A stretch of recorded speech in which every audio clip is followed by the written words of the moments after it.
Sairam friend आलेला आपण नंदीपला, कारण की आपल्या गाडीत शालेची पोरं होती, त्यांना सोडायचा होता आणि त्यांना सोडलाय पण. आणि आपण भरपूर दिवसानंतर म्हणजे 2 दिवसानंतर ब्लॉग चालू केला आपला.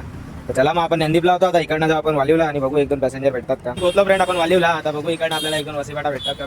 त्याच होतो फ्रेंड आणि दादा आलेत आपली गाडी बघून लगेच. तर दादा असा सपोर्ट असू द्या, बाकी तुमची कृपा आहे.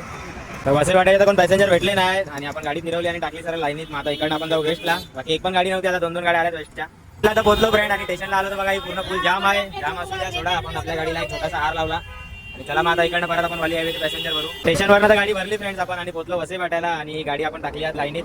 बघा आपली सेटानी स्टेशनला गेलो फ्रेंड आणि लगेच गाडी भरली म्हणून स्टेशनचा काही व्हिडिओ काढला नाही मी. आणि आता आपण पोहोचलो वसंतनगरीला, आता इकडनं जाऊ परत वसईपाट्याला. मला वसंतनगरीचा रस्ता दाखवून मग सरळ पोहोचलो आपण परत वसईपाट्याला. आणि वसईपाट्यावरनं स्टेशनला आता जाताना म्हणजे याच्या पहिल्याच्या ट्रिपला मला एक कॉलेजची मैत्रीण भेटलेली.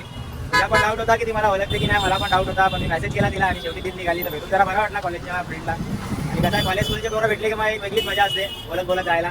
आणि आता सध्या आपण वसईपाट्याला आहे आणि आता इकडनं मी जातो घरी, कारण की मला भूक लागलेली आहे. मग चला भेटू आपण सरळ उद्या परवा. चला मग साईराम.